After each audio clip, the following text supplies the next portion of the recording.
Yannick, thank you so much for joining me. I'm so excited today to kind of jump in and explore how you've built Public. So thank you so much for the time. Absolutely. Great to be here. So where I want to start, because we have a ton of ground to cover today, there's a lot of topics that I want to get into. But where I wanted to start is if you could just share kind of a quick sketch of the origin story of Public and public.com. Yeah, absolutely. So we started Public, I think we launched it in 2019, started a little while before that. And really the problem that we were solving in the early days was actually quite interesting. It was sort of twofold. I guess what most pitch decks, they try to have this like one problem, one solution, but I think we're maybe approaching it with a little bit more nuance than that. And we saw this kind of problem around investing where on the one hand, a lot of people were seeing these barriers getting into the market, specifically with regards to like how much money is actually required to sort of like dip your toe into those kinds of waters. So the way that it used to work is if you want to participate in the stock market, you got to buy a share of a company, and the price per share of that company ultimately ends up representing the minimum amount of investment that you have to make, right? And so before the recent stock splits, Amazon $2,000-3,000, Google around the same, famously Berkshire Hathaway with hundreds of thousands of dollars. And so that was like one sort of barrier to entry that we solved by inventing this fractional investing concept where you could buy a fraction of a share. And so a lot of people found that way more intuitive because the stock price is a little bit arbitrary. Actually, you multiply it by the number of outstanding shares and then you get to the market value. But we even saw a lot of stuff of like people not thinking through those loops and just thinking, oh, if you talk to people who are not, familiar with the stock market, right? Naturally they think, oh, whoever has the highest stock price is the most valuable company, right? And even those kinds of like, at the time I'd already been in finance for way over a decade. So I knew that was not the case, but it was sort of like some very first principles thinking and revisiting of very fundamental assumptions about, what's actually common knowledge for the majority of America. And then namely also people outside of finance. So that was kind of one element. And then the other, way over here, if you will, was just a lot of people having this like psychological barrier that the stock market was not for them. And as somebody who had worked in and around the online trading industry since 2005, I sort of could totally see that, right? Because it's always been historically associated with sort of this like, white trader bro, if you will, right? Like you've got all these incredible movies, by the way, like Wall Street in '87 and The Wolf of Wall Street, and then the follow up with the Shia LaBeouf thing and a bunch of in between those even, and very very entertaining and therefore reaching a very wide audience, but therefore also having people think, but that's basically what the stock market is all about, and that's who it's for. Whereas the truth is it's called the public markets because it's supposed to be for everybody, right? And, we sort of realized, okay, all those movies are actually about what happened in the 80s and 90s. And here we are, 20, 30 years later, and the future doesn't need to look like that. In fact, we think it should look like something where everyone can participate no matter how much money they might have or whatever their preconceived notions might have been about the stock market. And so you sort of had this like psychological barrier of a lot of people thinking that it's not for them. And then you had the structural barrier, economic barrier of a lot of folks not being able to potentially afford a share in their favorite companies, and also just not potentially being able to build up a nicely diversified portfolio. Because if you have to buy one share of the top 10, 15 companies in the S&P 500 at a time, I think you would have to cough up like $10,000, $20,000, which is sort of way above the mean average savings count in this country. So. Yeah, it seems like what fractional shares really solves for is, most people are thinking, I want to invest $50 or I want to invest $100. They're not thinking I want to share and what the hell's the price of the share today and what is that? And so it just makes it so that you can actually invest what's comfortable with you, the amount that you want and what you want to invest. It's, somewhat amazing that it took so long for it to be invented, but it feels inevitable in many ways. Yeah, I guess it functioned for 200 or 300 years the other way, and then it very quickly changed all of a sudden. I think what's been super interesting to observe is I think a lot of the early even media that Public got, and a lot of other folks built Fractional kind of shortly thereafter as kind of features. I still think we're actually the only brokerage that's born Fractional, which is kind of interesting in many different respects. But I think in a lot of the early media and awareness around it, it was seen as like, oh, there's a democratization element because it allows for people who couldn't afford to buy a share of Amazon to now buy a share of Amazon. That was obviously true. But what we then also found, especially during 2020 and the events of COVID or whatnot, is that it gave people much greater control over their portfolios. So even if you have $10,000 at a time where Amazon is trading at $3,000, you really have to decide, if I want Amazon in my portfolio, does it represent 30, 60, or 90% of my portfolio at the time that I'm making that portfolio, right?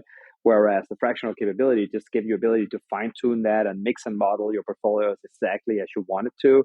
And then secondly, it allowed people to dollar cost average it in a much more meaningful way, right? And dollar cost averaging, meaning that you recurringly buy essentially into an asset, essentially to sort of like de-risk for time, I suppose, because you might catch a stock at a high or a low. And so if you just buy it, every week, every month, then you sort of end up building up an average price that is, and that's especially in these very volatile markets that we've been in, frankly, in the last couple of decades.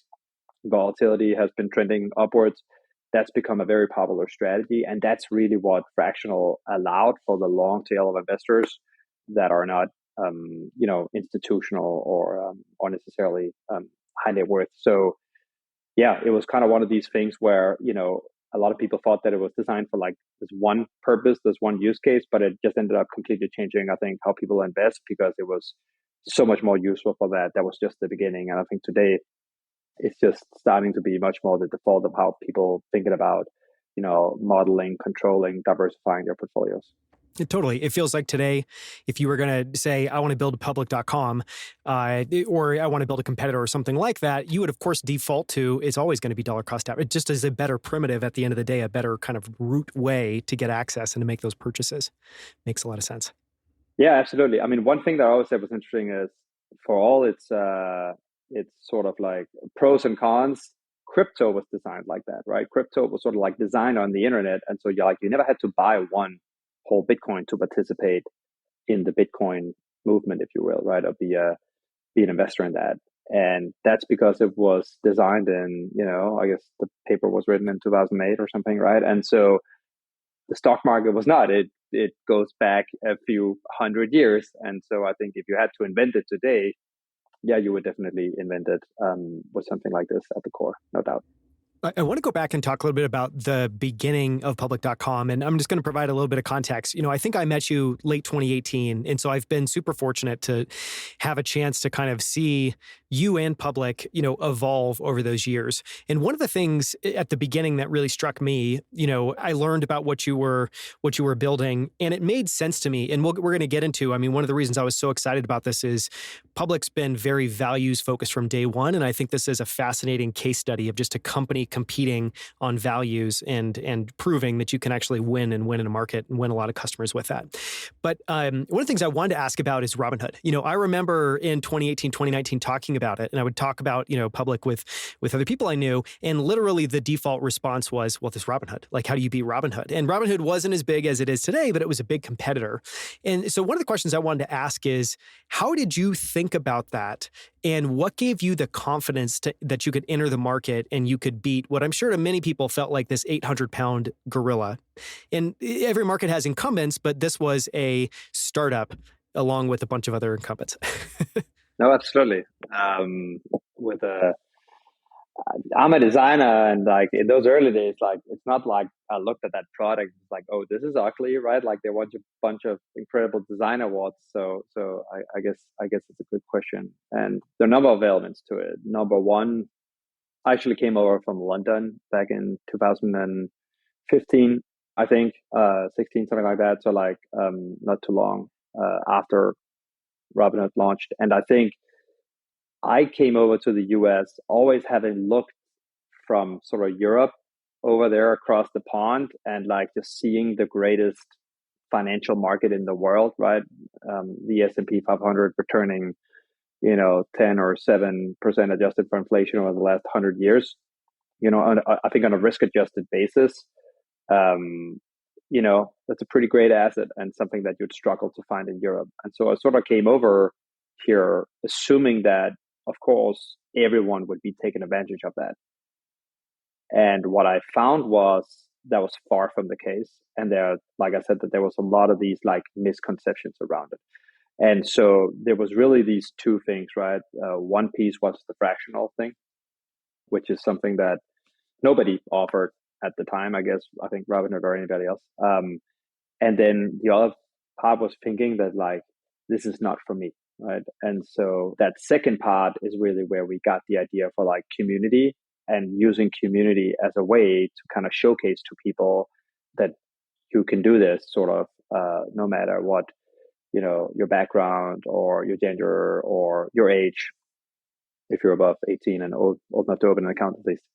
And so, those two things really then came together in a big, big way to create just an experience that was like, I think, orders of magnitude different. And so that was actually the early days. Now, what's interesting is that might not, to your opening point, be as much as what we're known for now. But when I think back to 2019, 2020, the product set was like heavily differentiated. We were the only one really offering fractional access to the US market at the time. And obviously, as other people started to kind of add that feature, I think the community aspect still made a big difference. 40% of the customers of the users on public are women, right? That alone has been a stat that has been wildly different than that of, in other startup investing apps and certainly legacy kind of companies. But then I think over time, what we started to think about is really that like, okay, what this business more than a lot of other businesses really comes down to is trust. And that might sound like an obvious statement, but when you think about it, financial services, consumer financial services companies, they just have to over-index on trust so much. And the way that trust was built, I think in the legacy, sort of in the older cohort of legacy brokerages, if you will, was through, investing in these personal relationships, actually setting up like brick and mortar stores where you could come in and like build and cultivate that kind of relationship.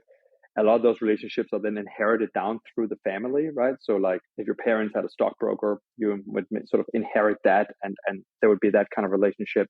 But then, in the age of the internet, you realize that like certainly a lot of our generation, we're not going to be going to brick and mortar stores and to cultivate those kinds of relationships. And there's actually a question of what relationship do I want with my brokerage relative and like how is that trust actually built, right? And so we ended up in this model where, look, we will build trust in predominantly, I think, two ways that kind of reinforce each other.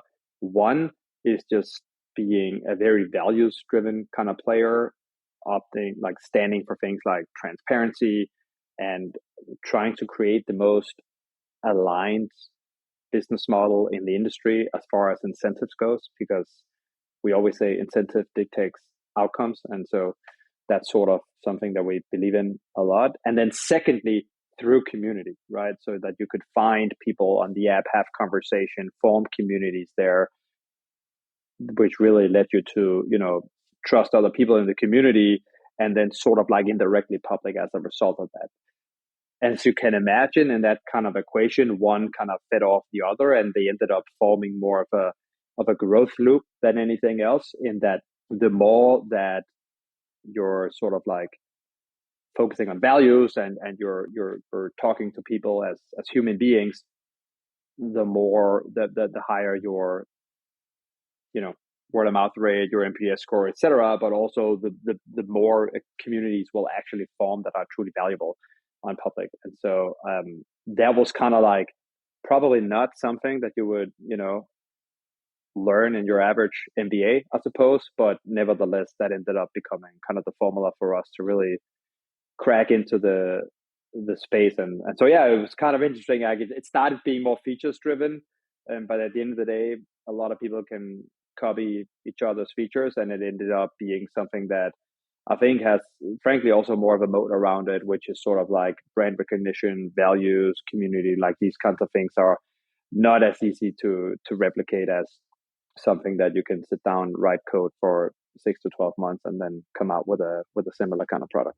Yeah. It was fascinating to hear you talk about legacy companies, and really building trust. I think it's excellent analysis, building trust in part by having these physical locations. And I don't know about your experience, but I feel like generationally, I hate going to those physical locations. When I have to go to my bank and actually go into the branch, I've basically exhausted all other options.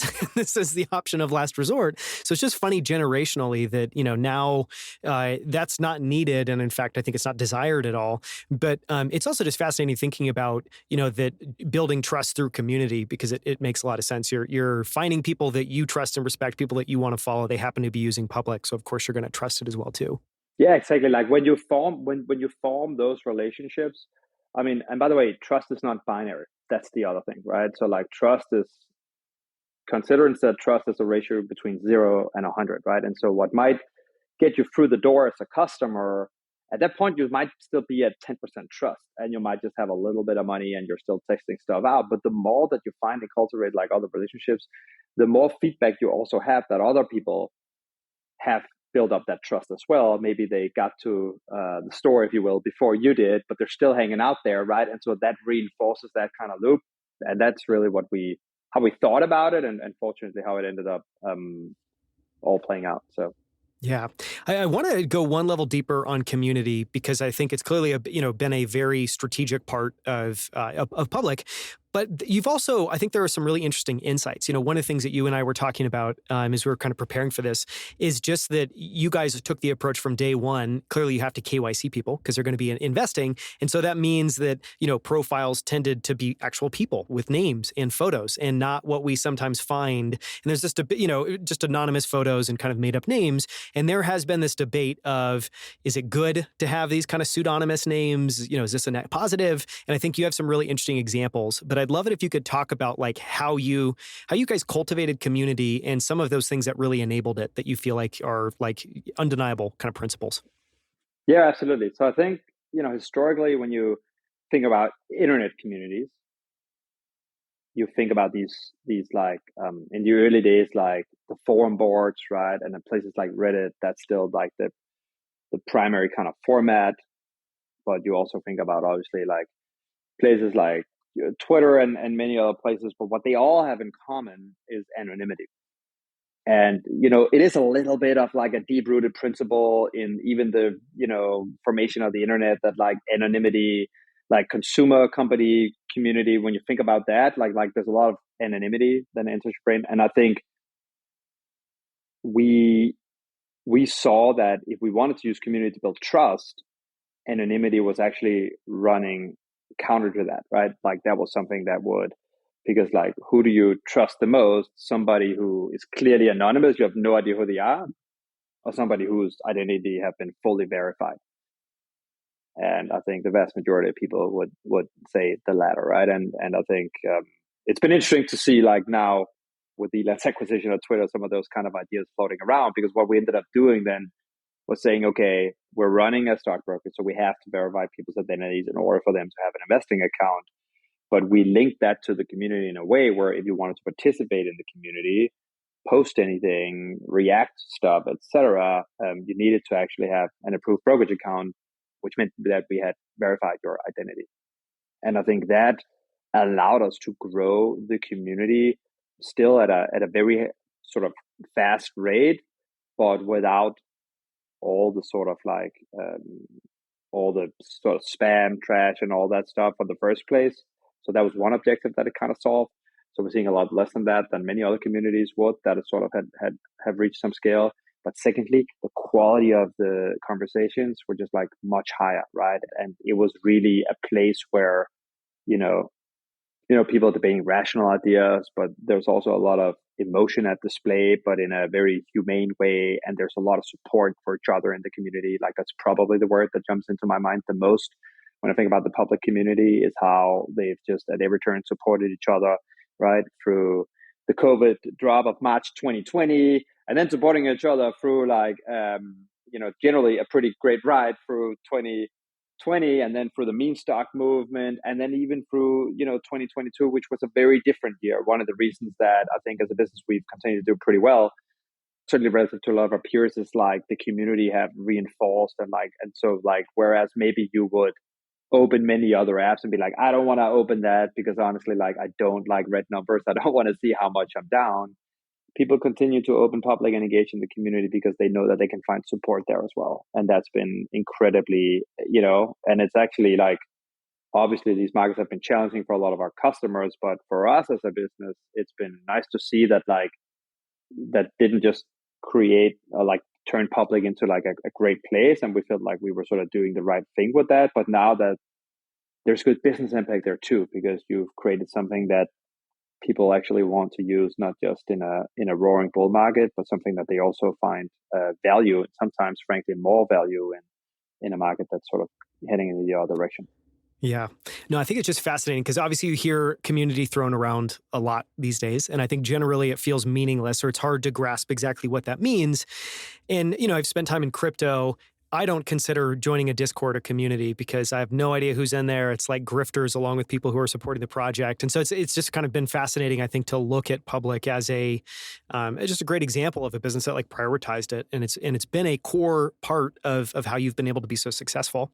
I want to talk a little about financial literacy because I know, even just going back to like one of the first pitch decks for Public, financial literacy was this really big focus. Just like, yes, there is this cost barrier, but more than that, what's really the barrier is people don't feel like they get it or they don't understand it. And I remember, just thinking back, one of the things I thought was really impressive that I really liked in the earliest versions of Public was you guys leaned heavily into discovery. And it wasn't like overly clever discovery, but you were just grouping things and helping people be able to say, oh, you're interested in this. Okay, go into this category. I'd love to talk a little bit about like, how do you feel like you guys have tangibly solved some of the financial literacy piece? I imagine community is a piece, maybe discovery as a product feature is. What else is there? Yeah, I mean, certainly if support is the first thing that comes into my mind when thinking about the public community, financial literacy is the second one. And so let's break it down because there's a couple of different facets to it. So number one, we've seen this whole movement of people helping educate each other, right? And I've seen through my history in this industry that if you try to be as a platform the main catalyst driving education, you might be doing it for all the right reasons, but it can be very costly. And at the end of the day, as one company, you represent one viewpoint. And what's incredibly important in the stock market, especially in investing more than anything, is to have diversity of thought, right? And so that's something that any one entity, just by being one entity, will actually struggle to deliver on. And so that more than anything led us down this path of like having a more community user generated content approach to education. And that's been incredibly important. The other thing is, I talked earlier about how for a lot of folks, there was this psychological barrier of entering the market. The solution to that, I think, as it said in that pitch deck, was financial literacy, right? Because the reason that, part of it was like feeling that it's not for you. But then with Public, we were able to create a place where you could open the app and you could see people that look like you, which makes you think. And then if you think about that trust parameter going from 0 to 100, like that will give you the first 10, 20 percentage points up and be like, okay, other people that actually like look like me, maybe like have a similar background, are actually kind of doing this. And then the financial literacy piece is the other thing to like really help you grow your financial prowess as you grow your portfolio. And that's also where the interplay, frankly, with the fractional stuff worked out incredibly well, because it wasn't this notion of you having to save out 10, 20, $50,000 and then get to work. You could actually like learn in a community with others, learning from your own experiences as well as from other people's experiences, which is sort of like learning by doing on steroids, because you're dramatically pulling forward and accelerating your learning curve in that moment when you're doing it together as a group. But then being able to build up your portfolio, step by step at a time, and not having to like deposit these huge chunks of money and spend $3,000 every time you wanted to buy a share of Amazon, etc., because you felt like that you'd done the work and the analysis and you were not ready to do that. And so that's a little bit where I previously talked about these two problems, maybe in a more disjointed fashion. The financial literacy aspect, how you learn it and how you execute on it, that really came together through the holistic sense of the model that those two components kind of represents. And so I guess in short, the ability to build your financial literacy, be a better investor, right? Which, maybe initially was mostly true for people that were new to the stock market. Today, those people have become incredibly sophisticated, actually, and that's very rewarding to see when you kind of follow around the community, see how people have really grown. But at the end of the day, learning is something that, you can't get enough of, right? Everybody can still learn, Warren Buffett's still reading many books at 93 or whatever he is, right? And he, as the best investor in the world ever, he'd be the first to admit that there's still a lot that he can learn. So if it's the case for him, it's the case for everybody. And that's kind of when we realize how powerful this is, right? That ability to just continue to learn, which is more efficiently done in a group setting, and then execute those learnings all sort of in one experience. That was sort of the sum is greater than the parts aspect of our model. Yeah. I mean, it's a super interesting thought experiment to just say, okay, if you're focused on financial literacy, helping people learn, if you have public, but you take out all the social features, I think everyone would agree there's not going to be a whole lot of learning there that's maybe super deep and super rich. And so it really is this community. But to your point, I think it all kind of feeds into one another, because I think for everybody, what is gaining financial literacy? It's one, gaining confidence, but also trying and realizing what works for you, having painful experiences, having good experiences. And so it is just that flywheel and having a product that can go through that. 100%. I want to talk for a second about product market fit. And, I guess the question that I wanted to ask is, did you guys have a framework or metrics in place for product market fit? And I'm guessing this is maybe going back to 2019, 2020. And how did you think about that? How do you think about product market fit generally? That's something that, me and Live, my co-CEO, have geeked out on a lot, right? And really, again, when thinking about which frameworks you that's a really tough one, right? There's a number of things floating around out there. The superhuman folks have some blog posts about some stuff, et cetera, et cetera. And I think, while that's generally pretty good, we didn't end up going down that route at all. I'll take you a little bit chronologically through the journey, as it were. So I think we definitely initially looked at just retention of new people that signed up, and then how engaged they were, time spent on app, things like frequency, right? So basically, how many days of the week are people kind of checking in, and what's the rate of that engagement? And those are solid quantitative metrics. But the problem, especially with the retention one, is that it's more of a lagging indicator, and so it creates a long feedback loop. And so for that reason, we then also started to look a little bit more on the qualitative side. And I think one constraint that a lot of companies have when doing the qualitative analysis of product market fit is that you end up with user interviews or user surveys.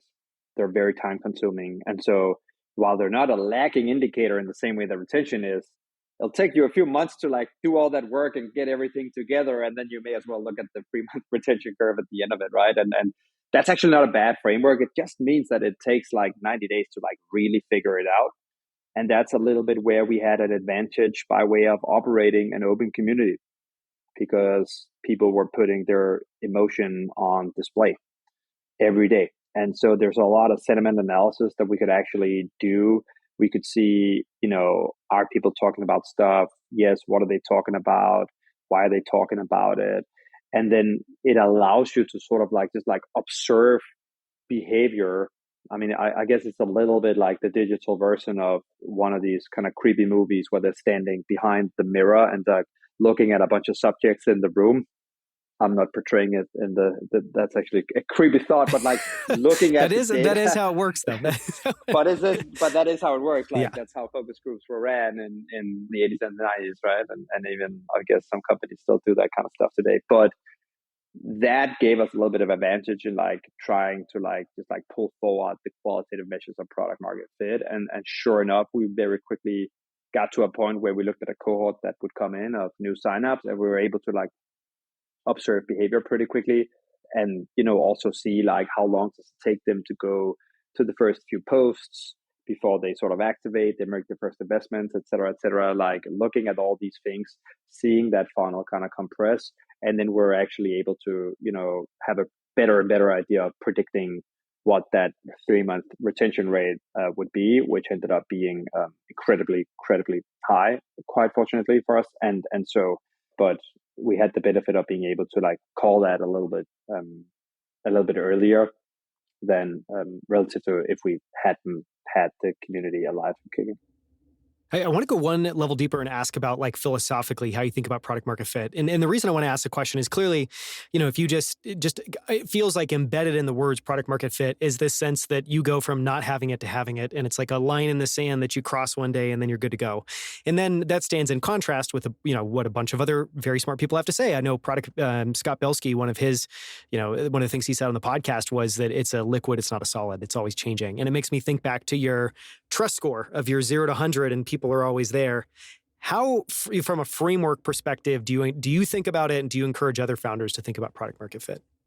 So I think the reality is, now I was like talking about the early days and maybe like the first time that we found it. The truth is we've had to found it multiple times. And that's the situation for any company. And it'll manifest itself in a few different ways. Sometimes things change in your market and you have to like, rediscover kind of product market fit because, they're not constant, to Scott's point, right? So it's like you might analyze the market first, build the product to serve the market, but then the market moves and then you gotta, use the big taboo word of pivot the product a little bit, right?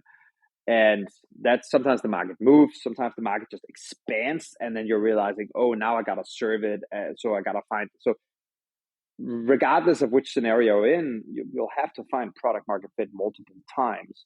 And actually, in most cases, you've got to find what I call product market channel fit, because you got to consider how those customers come through the door in the first place. And behavior can be very channel specific depending on where you're finding your customers. And so we would, in the early days, go out and partner with a lot of communities, right? So we partnered with Girl Boss, Sophia Amoroso's community at the time, for instance, and that brought a lot of really smart women into the app that would certainly see things very differently than other channels that might be predominantly male, for instance, right? And so like you got to think about all that, and that might be like two things where talking about Scott, the first mile there is really important, and one of the things that we've gotten increasingly more sophisticated around and increasingly better at is not having the same first mile for everybody. And so the earlier, as a product manager, like one of the kind of shitty things about running financial services companies, like the funnel is so long and there's just no way around it. Like I would meet investors who had not invested in fintech before, they'd be like, dude, your funnel is like terrible. Like the onboarding is like 20 questions. And I was like, that I kind of have to ask though, there's no other way around it. But if you take the glass half full approach instead of the sort of more pessimistic view on that, what that means is that you're able to actually get a lot of data and like learn a lot about your customers very, very quickly. And normally it would take maybe like 10 app sessions, over 4 days, over the next 2 weeks or something like that, to sort of get a good picture of why your customer here, what are they trying to do, what are they trying to learn, how are they trying to accomplish the objectives that they're sort of having coming through the door. And so you can get a better idea of that a lot more quickly by even these like know your customer kind of questions that we have to ask and so forth. And so I think when it comes down to it, you got to find product market fit multiple times.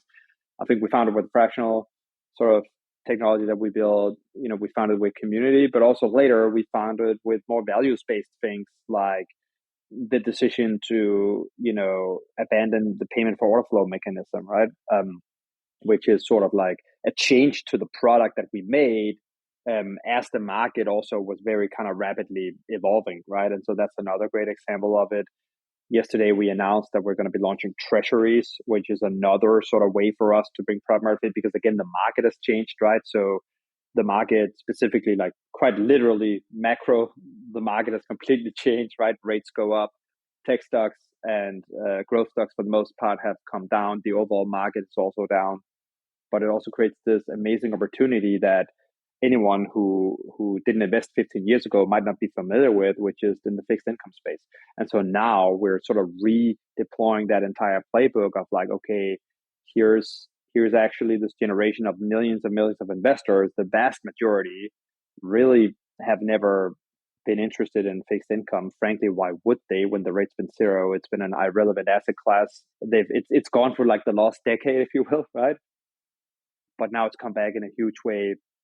And, we announced it yesterday, starting with the 6-month maturity, we're offering 4.8% yield. And that's almost like people's like, hey, it's a little bit too good to be true. It's like, no, that's the US Treasury people. Like, what can I tell you, right? And so we're realizing right now that we need to like, redo our thing with like, okay, there's a lot of education needs to happen here. The community is like getting their hands into it and like asking all the right questions. So it's a super exciting time right now. I'm looking forward to seeing how that plays out. But I think we'll end up again finding product market fit one more time with that asset class. Same goes for the alternatives business that we sort of launched last year. And so it's just this like journey of finding it multiple times. You don't have to be right 100% of the time, but you got to be more right than wrong for the most part. And so that's why it's really helpful to just like develop this kind of process for it and this like framework of thinking for it. And then as it happens, your intuition owns in and it gets better and better every time. And so I don't know that I'll say that it becomes easier because a lot of other things change too. But as you go through those cycles, you certainly grow as a decision maker, as a designer, product manager, whatever your role might be. You develop that capability. It's like a muscle, and so it's not going to be It's easier, a muscle, but exactly. you at least have it and you've, worked it. I was just going to say really quickly, I was really excited to see the Treasury Yield product, in part because the UI is fantastic and I no longer will have to use treasurydirect.com, which is just the world's most atrocious. Looks like it's literally built by the Treasury Department, maybe was. Anyways, so it's cool to also see that get packaged.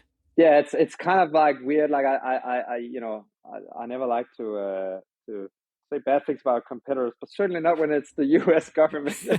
Like it's a little bit strange to actually be technically competing a little bit with those folks. But honestly, like I think I don't want to speak on their behalf in any way, shape, or form. But the first signals that we've seen is like there's a lot that we can like. Obviously, the ability to actually invest in these T-bills. But what we could really also bring to the table is just putting them at the forefront, having people get educated around them, right? It's sort of this chapter of financial literacy that, like I said, has been, irrelevant for the past decade, and now it's come back in a huge way, and a lot of people are really engaging in that. So yeah. Okay, I have a few more questions I have to ask. The next one I want to go to just really quickly is kind of, similar to the dive we did on product market fit. I want to talk about growth because I imagine there are a lot of parallels. Growth is a liquid, not a solid. I'm guessing your strategies clearly were different at different periods in time, even talking about early on partnering with communities and, having an angle be pulling people into your community, but then you're also trying to sell people on a product sometimes, maybe the community secondary. Just talk a little bit in whatever you think is most interesting, whether it's philosophically or tactical examples about how you've thought about growth and what you've learned growing so quickly, I think, with public. Yeah, absolutely. So it's been interesting. So the way, by the way, that we've always divided sort of the work between me and Life, my co-CEO, is I'm responsible for product engineering and he's responsible for growth, and where we come together to form one person as much as we can is in the product growth work and like in the product market growth channel fit exercise, right? So early on we've first of all, our philosophy here has always been from day one, build a really diverse set of channels, right? Specifically, you never want to be addicted to an algorithm that the Facebooks of the world might wake up and just change one day and then just like see all the numbers going down and to the right suddenly. And so there's a lot of work for us that went into finding other channels, and it's I think much harder than just going to the Facebook ad manager and upload some nice ads and start clicking those buttons. But I really think it pays dividends over time because everybody kind of saw what happened with IDFA, and that was something that we actually thought a lot about even before it happened in the early days of like, hey, you've had this era of programmatic advertising, I think, with the rise of Facebook and whatnot, right? And all these like ad marketplaces, it's all been data, data, data, data. And so when you upload those ads, if you're just optimizing for click-through rate, you'll end up uploading things that just like blinks here and there and like looks like a casino, right? And I think, and the brand manager will be like, oh God, what's happening here, right? But if you're really just like purely optimizing for business, that's what you end up doing now, or that's what you did in the era of programmatic advertising. And I think what you're seeing now in the sort of post IDFA world is it's going back to your brand and your values become much more central and really paramount to your marketing mix in a very different way, right? So I think we've lived in this programmatic advertising world where like brand and acquisition were like fighting over like how much the advertisement should blink versus how nice it should look. Now I think you're moving into a world where it's coming together in a much different way. And here's why. When obviously post IDFA, everybody is like, CAC's broke, click-through rates are much shittier now, et cetera, et cetera. So you kind of find customers different ways. At the same time, what's happening on those same networks is sort of the rise of the influencer, right? And a lot of that engagement is now centralized on sort of a few channels, if you will. And so your ability to partner with those creators is very rooted in your brand, right? Because that's a totally different exchange than the one you're making with the Facebook ad manager. The Facebook ad manager exchanges, here's some money, here's a blinky ad, and you'll send me users. I'll get impressions, they'll click, and this is one where any creator is like, okay, if I have to put my brand behind your brand, it's an exchange of sort of social currency more than anything, which is a totally different sort of thing, right? And so that's really where I think with public we've benefited a fair amount from always being a very transparent. We're trying to build the most trusted investing platform for our generation and beyond. And as part of that, we've really honed in on like being very values driven, be very transparent. And a benefit of that has been that a lot of these creators have really been able to get behind us in a big way. And I think that's been huge for us. And obviously like the community angle there means that there's a nice integration to that, et cetera, because, if you're somebody who might want to put up a YouTube video every week to like tell people about, markets or analysis of this, that, or the other, you could be things like, if you're going to miss me between now and next week, you can follow me in public and you'll see a little bit more daily what I'm up to. People put on display what they have in their portfolios, et cetera. And so it's just been a way that we can like first attract these communities by actually investing in brand and not just acquisition, which is kind of interesting relative to the old era of programmatic advertising. That's a little bit of a 180 in a way. And then the ability to activate folks and like open the funnel up as widely as possible. And again, there it obviously helps to be a sort of community social platform myself, frankly, that can then more directly map onto kind of other communities and other social platforms. Yeah, it was a fantastic breakdown. I mean, you made so many points there. I'm not even going to try to add anything to that. That's fantastic. I want to take a hard left turn and ask one more super tactical question, and then I want to shift and talk about products. I think there's a bunch of stuff to explore there. And what I want to ask, tactically is when you and I were talking about what we might cover, one of the things that came up was how you guys have embraced the DRI model, and this ties into a little bit into how you think about brand, which I think is another really interesting thought, and it really gets to this. I think, this philosophical idea that accountability versus responsibility and how you think about those things. So I know it has teed up a bunch of stuff there.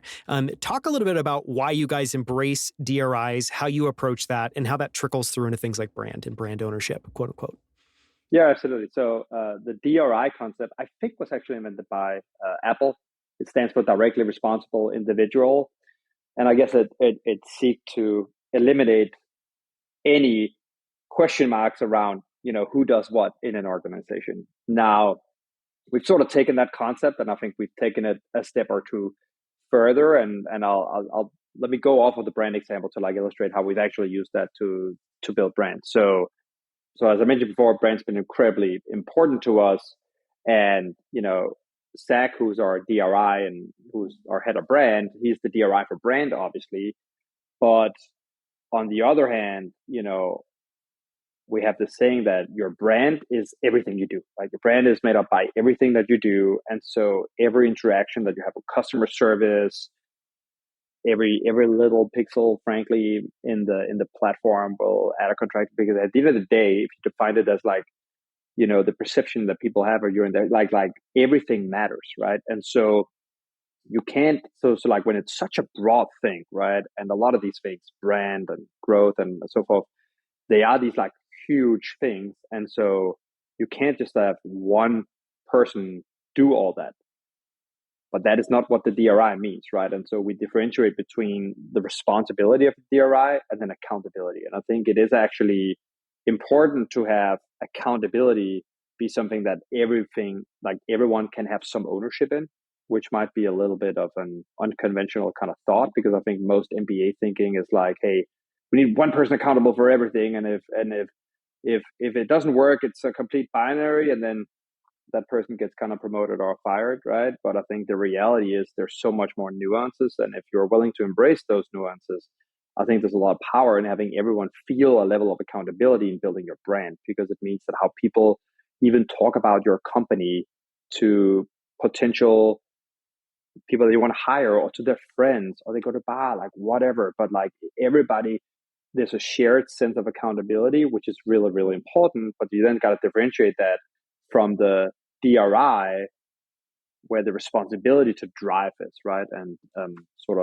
coincidentally, it's also the three first letters in the word drive, which is like really what that ends up meaning in a way. I've thought of endless acronyms, by the way, to try and make like DRI, DE, but it ends up being too messy. That's the reason Apple stopped at 3 characters, so I'm just going to leave that there. But yeah, that's something that we talk a lot about internally, and I think it's incredibly important, sort of in our operating model, to have these kind of DRIs, so like there's clarity about who have to drive this process. But frankly, for most of like the company-wide objectives, everybody's got to feel some accountability in that, and everybody's got to be able to see how their work directly rolls up into that. And so that's why you can't just have it only be on like the middle management layer or whatever. Like it needs to be truly a shared group effort, because, really the definition of a company is a bunch of people kind of coming together, and everybody, yeah, like I said, they really need to be able to feel and also to an extent sort of measure what the value of their contribution is. Yeah. And maybe a litmus test that I would throw out, which might seem really silly, but I think, Public performs incredibly well on this, is, something I like to do is just like find the least sexy surface area that a company has, which I tend to think of as like the help center, and go and read an article. And is that something where you're like, oh, I don't even, it's just terribly done. There's such a low bar for it. It's not helpful. It doesn't integrate with anything else. Doesn't, calls features by different names. Your guys' are incredible. And they're simple. They're not anything, not like over the top. But I think it's that sort of uniformity of ownership, and this sense that, no, we all have a chance, we all have a role to play, is really important. Yeah, 100%. And there's a lot of truth to the statement that your brand is made up by everything you do, because every touch point matters, right? And I think, we're talking about brand as one example here, but growth is another one, right? Where, yes, there's a DRI for sort of growth and acquisition, but there's so many things that go into that. Like I said, the funnel is incredibly long, etc. And so like the person who's responsible for onboarding as a PM also needs to feel some accountability for growth. Otherwise, even if he's not the DRI for growth, right? Because otherwise, if you fill the top of funnel, but onboarding isn't doing its job, then nothing kind of matters in the end. And so that's been sort of important for us. I want to close, we only have a few minutes left. I want to close by talking about product. And because I think it's something that Public is really good at. And I'll just kind of, share some thoughts. And then I'd love to kind of open it up to you to kind of talk about how you think about it and how you approach it. But even as preparing for this, there's not only, so in the product, you guys started with obviously stocks, you've expanded into alternative assets and crypto, you got ETFs, you also now have treasuries inside the product. So even within the product, there's this kind of rich world. in this rich focus of just making the experience, I think, incredible. But totally aside from that, then, you guys have some incredible features like public live. Like if you weren't values driven, if you weren't focused on helping people feel this, that they have financial literacy, that they have control, they know what they're doing, you wouldn't do something like public live. It's incredibly well done. And you have stuff like public town hall. Pulse is really interesting as a way, as an example. I've had Robert Cantwell, who's the fund manager of Holdings. He runs an ETF called Compound Kings. I'm a big fan of. I know he's used it and has raved about it as just a way for him to connect with shareholders. So these are all, like, what I love about it is it's opinionated, it's well executed, and it ties to what you're doing. So it's not going to be a particularly graceful, tight question. But I guess what I want to ask is, what drives, I guess what is different about Public that you not only invest in these things, you do it really thoughtfully, but you execute on them really, really, really well? So I think we over-index a lot on what we call invest with context, right? So if you break down the public value proposition, it maps a little bit to what you're saying. But the way I would say it is sort of like invest in everything. That's the vision. That's the future that we see. We're expanding the definition of what can be an asset class. We literally even have things like alternative investments on the app, which everything from like cards and art and this, that, and the other, now treasuries, etc. So like all doing that, but then the sort of level right below that is invest with context, right? And so when you can invest in everything, doesn't actually mean that you should. It's up to every individual to decide based on their own risk factors, etc., how they should construct their portfolios. And so there's a huge responsibility that actually comes with that when you're opening up such a vast investing universe to people, to just do the very best you can do to give people context. And we have this saying that like we always want to put investors first, right? We want to help people be better investors, be the best investors that they can be. And that's a little bit where all these kind of formats have come in. And to the point on quality, I think it's mostly because we obviously have an incredible team that I think sets a very high bar for this stuff, but it's also just like very important to us, right? It is a very important part of the experience. We want Public to be not just a place where you go to trade, but a place where you experience the markets. And I think that's been sort of part of that vision from day one, right? It might have started with community, and now we've leaned a little bit into the public live stuff, which, for the audience benefit, is sort of a social audio show that runs now multiple times a day, with many times, the open starts 9:15 every day, a quarter to before the market open. There's breaking news kind of coverage, etc., and like this like social audio kind of format. And it's really helpful for people. The town hall stuff is something where we bring leadership of public companies directly onto the app to actually take questions from retail shareholders who are not really invited to the earnings calls. Oh yeah. So if anyone has ever tried to join an earnings call, like, someone should just go and try that experience if you haven't. What you guys have built is so much better. Yeah, thanks. So I think the invest with context might have started with community, right? You can see the Venn diagram here between financial literacy, invest with context, like all these things, right? They're all a little bit different sides of the same kind of coin, like, investor education. And so, it started there where we expanded with that concept of like, oh, is there a richer kind of format that you can dial into every day? And now you can replay them. So we have a whole library, which is like effectively like a podcast in the app at this point. And then you've got, things like, town hall, which is where you can hear it directly from the horse's mouth, so to say, the leadership of these public companies, right? And that's a little bit us seeing ourselves as like, hey, we don't just want to be a broker of securities. We'd like to be a broker of relationships as well, right? Like, and a lot of leadership in public companies really want to build and cultivate relationship with their retail investors as well. If nothing else, then just for the fact that there's a lot of data that actually shows that's the highest form of loyalty that you can have to a company, right? Like people that own stock in ride-sharing app A will not use ride-sharing app B, right? And we see that all the time. And so there's sort of like a rational argument for why you would want to go and kind of cultivate that like investor base. And yeah, that's just generally how we've kind of thought about these things, right? Like, can we be not just a place to trade, not just, a broker of securities, but a place to experience the markets, and also a broker of relationships to leadership public companies, to other people, and so forth. And that generally sort of helps inform our product roadmap. Yeah. I think what I just appreciate so much about it is it ties into what you're doing, and you can feel you guys are doing impactful things. What I mean by that is, I think before fractional share ownership or before, Pulse or town halls or public live, if you were a retail investor, I mean, as I alluded to, I've tried, I've been on earning calls before. It's a atrocious experience. And so it feels like public is an advocate for all retail investors and is really trying to create the best world for them and obviously tie that in with everything else. And it just feels very different than people that are focused just on trading, helping you trade, helping you invest. And I love that. It ties so closely into your values. Any closing message for people listening? Any kind of final thought to share? We've talked about a lot. We have talked about a lot. It's been great. It's funny because I enjoy the technical stuff as much as I enjoy like the greater philosophical things, right? And like I think really the ability to like go from one to the other, like that's what I personally define as like doing the work and like really like but at the same time being able to like have deep and kind of big thoughts like that spectrum is really what personally I just find a lot of joy in too. So it's always fun to like look back and reflect and yeah, especially with someone like yourself who was early kind of part of the journey and can also like know the hypotheses that we had at the time and having seen some of those twists and turns and like been there to observe everything. So yeah. I mean, it's been such a treat to be able to kind of follow along and see a bunch of ideas that I was really rooting for in the beginning play out. Has just been so cool. So thank you so much for the time, Yannick. I really appreciate you taking the time to come on. Thank you. Yeah, thank you, Dan. Thanks.